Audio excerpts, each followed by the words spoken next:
Reka twongere tubashimire kandi tubifurize kugubwa neza, tubifurize kuhirwa mu byo mukora byose.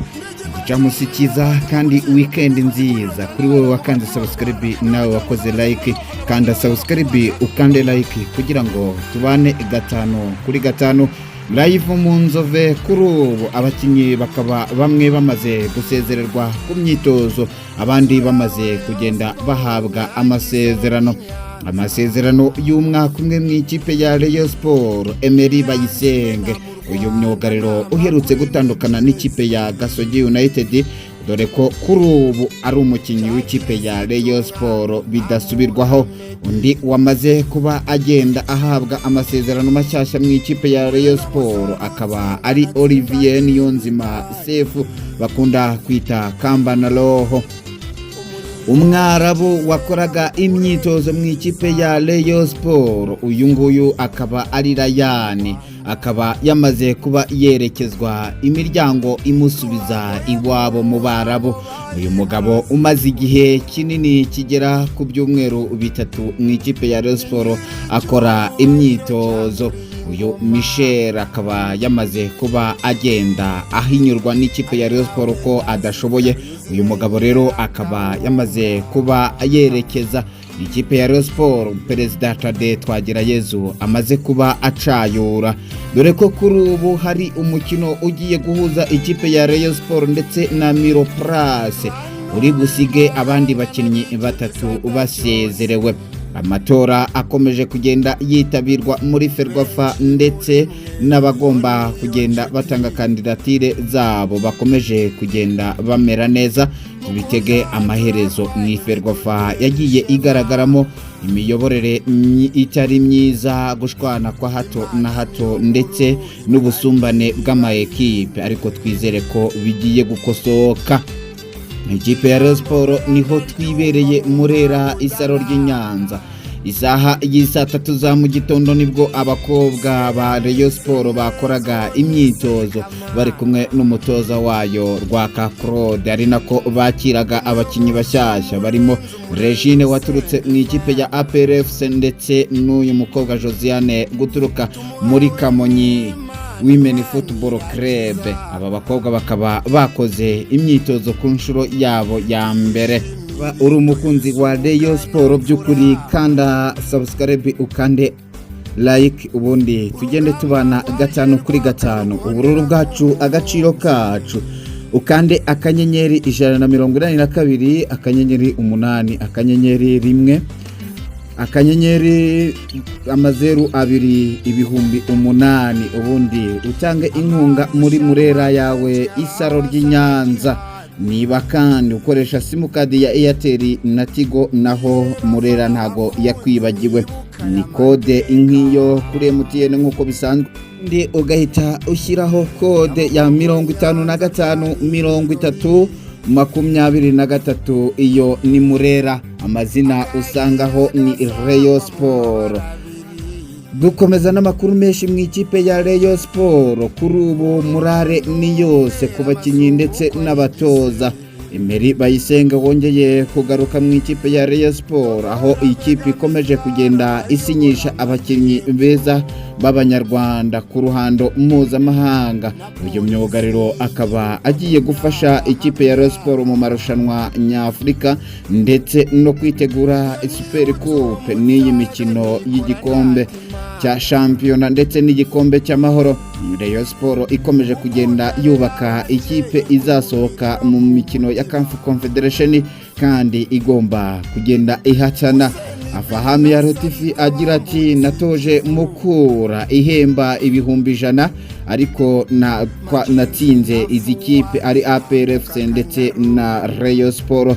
Kuri ubu rero ntabwo natoza abakinnyi bahembwa miliyoni cyangwa se babayeho neza muri Kigali ngo nindangiza hagire ikipe iza kumpagarika hano ku butaka bw'u Rwanda. Ni Afahami ya Rotifi wabazwaga uburyo yiteguye APRFC kuri Super Coupe, agenda avuga ngo APRFC ni ikipe nka Gasogi cyangwa se n'izindi nka Mukura cyangwa se n'Amagaju cyangwa se na Etenseri. Uyu mugabo w'umwarabu utajya atinya kugira icyo avuga dore ko yamaze kugira ibyishi atangaza kuri aya makipe nk'uko Twakire irangwa na Ashara akomeza kugenda avuga ati Rayonsports nitwitegura neza tuzatsinda kandi tuzahangana dukompete kuri uyu mugabane wa Afurika ndetse no ku butaka bw'u Rwanda. Ikipe ya Rayonsports igomba kwitabira marushanwa ya CAF Confederation dore ko aribwo ubuyobozi bwubatse ikipe igomba kujya guhatana. Ni Rayonsports kandi ikomeje kugenda itegura umukino wayo kuri Rayon Day dore ko byamaze kuba official tarike 15 z'ukwezi kwa munani. Ikipe ya Yanga Africa igomba kuba iri hano mu Rwanda rw'imisozi igihumbi bagakina umukino wa gicuti kuri Rayon Day. Rayonsports yamaze kugenda ibiha umugisha ku rundi rwego. Stade Amahoro igomba kuba yakiriraho Yanga Africa, abanyarwanda ibihumbi n'ibihumbi ndetse n'abatanzania bagomba gukubita, aho Yanga ikubita urutoki kurundi ko igomba kumanura ibihumbi 12 by'umufana hariya kuri Stade Amahoro i Remera. Iyi stade ivuguruye igomba kongera guhuriramo Rayonsports na Yanga Africa kuri Rayon Day. Rayonsports kandi ikomeje gutegura Rayon Week aricyo cyumweru cy'abareyo. Nyuma y'icyumweru cy'abareyo hagomba guhita hakurikiraho Rayon Day ariho tarike 15 z'ukwezi kwa munani. Yanga Africa yamaze kuba igenda ibiha umugisha ko yitabiriye kuza gukina uyu mukino. Ikipe ya Rayonsports kandi muri ubu tuvugana aya masaha ikaba iri gukina umukino wa gicuti n'ikipe yo mu cyiciro cya kabiri bakunda kwita Miroplast. Ikipe ya Rayonsports yakomeje kugenda yubaka ikipe ikomeye ihatana mu marushanwa yariyo yose. Ni ikipe ikomeje kugenda yiyubaka ikoreshwa dore ko imaze kugenda ijya ku rundi rwego, imaze kwitegura igikombe cya Super Coupe.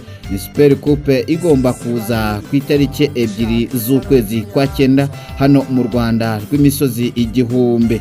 Nyuma yaho ikipe ya Rayonsports ikaba izakomeza mu marushanwa nyafurika ndetse na shampiyona n'igikombe cy'amahoro. Ubu Rayonsports murare news intero nta yindi nukongera gusohokera u Rwanda muri CAF Confederation, ikipe ikagera aharenze aho yageze. Mwibutse ko iyi Rayonsports ariyo igira igikombe hano ku butaka bw'u Rwanda yakuye hanze y'u Rwanda. Niyo kipe yonyine imwe rukumbi yamaze kuba igera muri kimwe cya kane cy'amatsinda ya CAF Confederation. Ni Rayonsports igiye gusubirayo nyuma y'imyaka 6 Rayonsports idasubirayo, ikaba imaze kuba igenda ikatisha tike. Rayonsports kandi ku munsi w'ejo ndetse n'uyu munsi uyu mugabo Amis Cedric akaba yongeye kugaragara mu nzove. Ni umugabo uhaheruka 2015 ikipe ya Rayonsports igikorera mu kibuga cy'ibyatsi. Uyu mugabo akaba agarutse mu nzove noneho ikibuga cyarabaye tapi.